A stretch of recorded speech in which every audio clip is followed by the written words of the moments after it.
بسم الله الرحمن الرحيم. ازيكم حبايبي؟ عاملين ايه؟ رب تكونوا بخير. صبحكم الله بالخير ان شاء الله. هعمل معاكم فيديو حلو كده برضو وتكملة بقية المصيف، بس الاول هعمل الوصفة الحلوة دي، واللي عارفها منكم يقول لي عليها في التعليقات. احنا يا جماعة هدونا كده لبن والمسمار اعزكم الله. البقرة لما بتولد بتبقى اول ما بتحلب ايه؟ لبن المسمار. لبن المسمار ده هو بنجيبه ونعمل بيه حاجة اسمها سرسوب او سرسوبة. السرسوبة دي بتتعمل من اللبن والمسمار، اللي هو ايه؟ المسمار اللي البقرة بتحلبه اول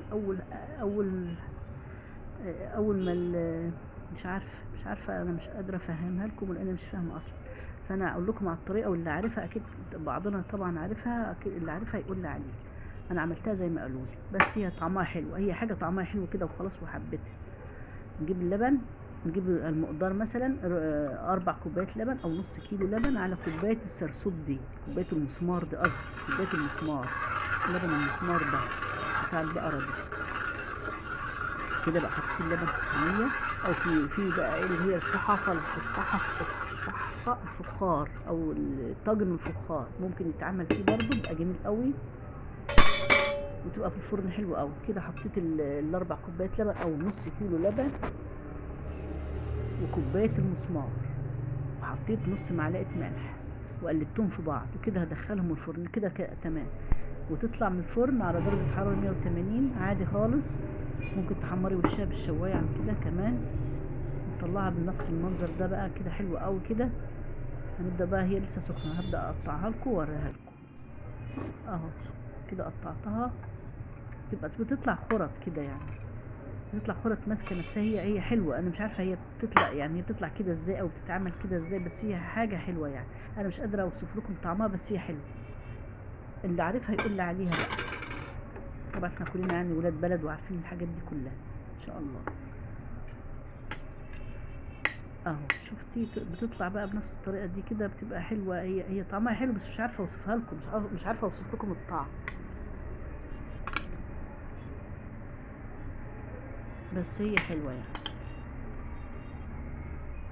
شايفين بتطلع خرط ازاي؟ لو عارفينها برضو قولي لي عليها في التعليقات.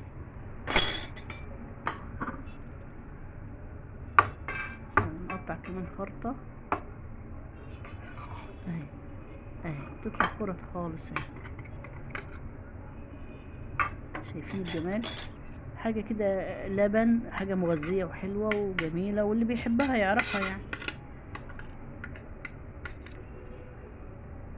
اهو انا كلتها وانا واقفه. ما كنتش الاول بحبها، بس حبتها فعلا لما عملتها بايدي، حبتها يعني. ربنا يخلي الكيفها يعني، يوسع عليها. اهو كده جميله. بعملها في الصينيه الالومنيوم لان ما عنديش طاجن فخار، او كسلت اعملها في طاجن فخار يعني. جربتها كده لقيتها حلوه كده تمام. اهو بتعمل وش كده وحلوه زي المعمر كده، زي الرز المعمر يعني. بس هي متحطش فيها سمنه ولا اي حاجه خالص، ولا اي حاجه، هي لبن على اللبن المسمار اللي هو الاولاني اللي بيطلع ايه، زي ما قلت لكم كده. اللي عارف يقول لي بقى، يعرفني.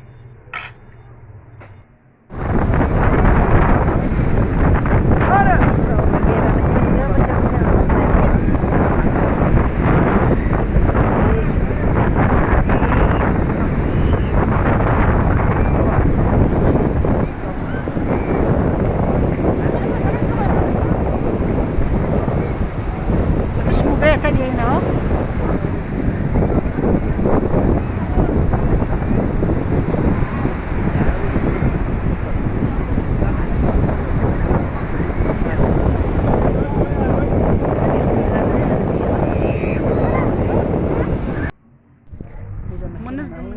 مكان حلو قوي برضو يعني، مكان من الاماكن بتاع بلطيم، من الاماكن اللي في بلطيم يعني. مدخل اهو، بس هم لسه يزرعوا المكان ده بقى.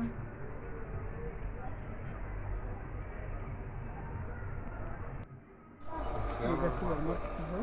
ب 14 يعني ايه الجنيه طبعاً ده؟ مش عارفه سريع كده. شو مصور وبلاش ب 14 موجود تبقى كل حاجه في السوبر ماركت ده. وده غدانا اول يوم المصيف. الف هنا وشفا ان شاء الله.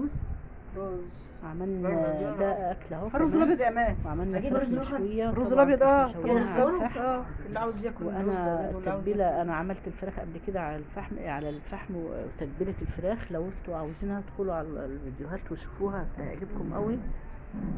انا بجيب البهارات حصى وبطحنها في المطحنه وبتبقى عندي بستعملها في جميع المشاوي. بتبقى حلوه قوي قوي. ريحتها كانت جميله ومفحفحه وعملت عمايل يعني. اهو قالت روح كده هناك بالشكل هناك ده السيد وروح بستحمى شويناها على الفحم. وهو بات وقعد والسيد ده ما يعرفش شايفين ده. فانا حاجات. بقى بقول هو له ده يا مصيف سيد يعني الواحد لازم يعني رحت أما مصيف طلب علي يعني أما يقول له تعملي بقى ايه. كده بقول لك يا جماعه وسخنت العيش على الفحم برضو. سخنت العيش على العيش ده على فكرة بالبسط برضو. احنا برضو ايه يعني كده وكده نشتري عيش برضو ونعمل عيش يعني. يلا يا امان. كل حاجة نشتري اي حاجة عندك بقى متاحة عندك تعملي. والقط الجميل ده حطوا له لايك. لسه نايم على الشجر. حطوا له لايك يلا فرحوه. ايوه ايوه بص عليكم اهو. يلا. شفتوا الجمال. بسم الله بس ما حلوه شاء الله. اللقطه دي حلوه. يعني سبحان الله في خلقه ان شاء الله. خلاص يلا نزليه. كله خلق